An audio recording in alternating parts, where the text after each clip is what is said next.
it would be ridiculous. It would be ridiculous if I say that no Lingayat or Brahmin student has been admitted in Edinburgh University.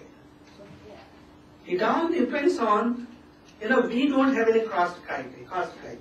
Whoever wants to join our school, they are most welcome. And if they are intelligent, we offer them scholarship. We exempt the boarding and lodging fees. So I think you have to make certainly. Can I just a quick comment? Yeah. Let him finish. Yeah. You will get a chance. Okay. And may I also request Shashi, please, you're part of the discussions. Yeah. No, come here. So if you see the total number of admissions made in our schools and colleges, our institutions are spread nearly 14 districts of Karnataka, almost I say geographically two-third area of Karnataka. And in our school, as on today, during this academic year, I have missed a few institutions. It was late for me to collect the statistics, but whatever I have collected, majority of our institutions, 38,667 students, right from nursery to engineering college, they are studying in this current academic year. Out of which, I'll give you statistics percentage-wise. SC students. You want me to open that? Yeah, the Excel file. Excel file, please. It was already open. Yeah.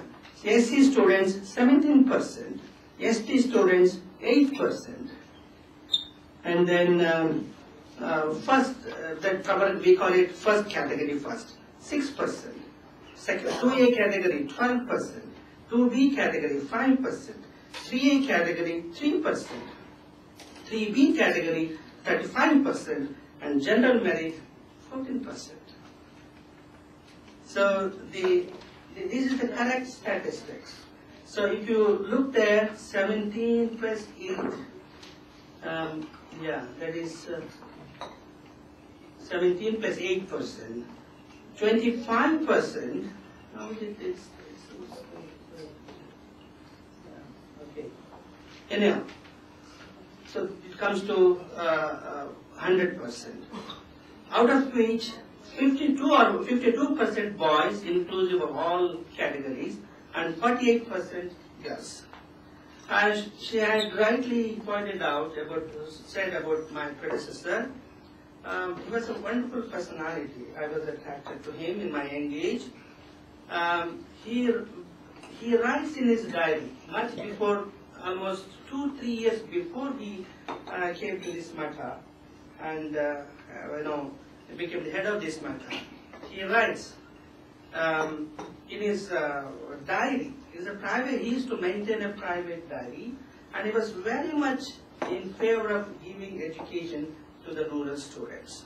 And he was determined in those years itself that he was determined to how to implement the rural education to the rural mass. So before that, I'll just give you a brief history of our matha.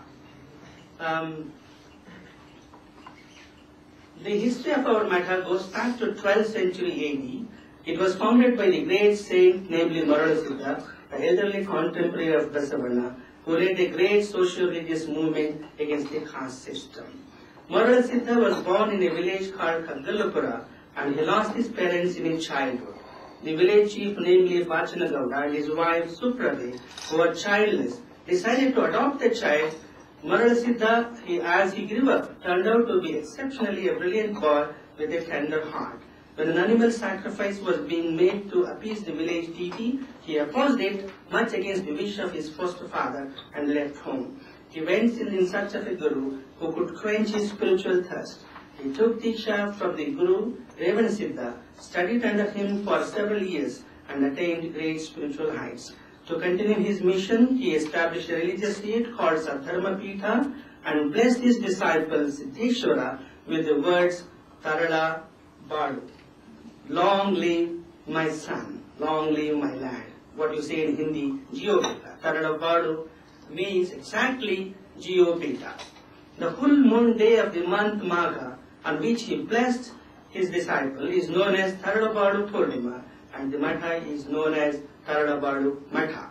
The Swamiji heading this matter is therefore known as Taradupadu Swamiji, and I am the 21st in the lineage right from the 12th century as per the records maintained in the matter. The matter, thus having a long history of more than 18 years, has a large number of followers across the length and breadth of Karnataka for generations. It is very interesting to draw your attention to some of the legal battles fought by the matter.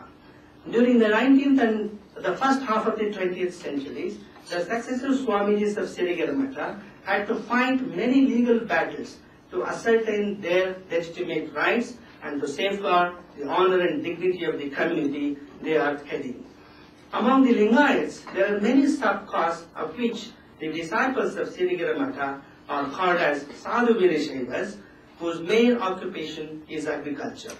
There was a strong opposition by the Banajiga and Panchacharya sub-caste of Lingayats for carrying the Swamiji of Sirigara Matta in a procession on a public road by his disciples.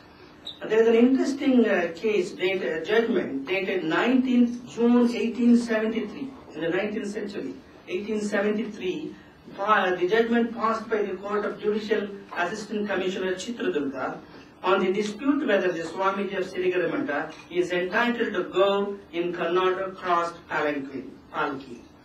In those days, going in a palanquin was a royal peasantry and was considered to be a great honor in the eyes of the public. The followers of our matter were economically poor and not well educated and were looked down upon by the rival groups among Lingayat themselves. The disciples did not bear this humiliation. They fought the case with all courage. The learned judge of the British times, who had nothing to do with the local factions, passed the following judgment with a good sense of humor. Quote, the case from the great interest with which it is watched by the two most influential parties of the Lingayat caste in Chitradurga demands very careful attention, and I have accordingly given it. The Swamiji of Sirigara Matta may go in Karnataka palanquin or in a coach drawn by 20 horses and with umbrellas of any color and with banners, drums and other operators commonly typical of pomp and show, provided he and his disciples have enough money to spend. I think no judgment in our country has such a humor as this one, as you make out from this judgment.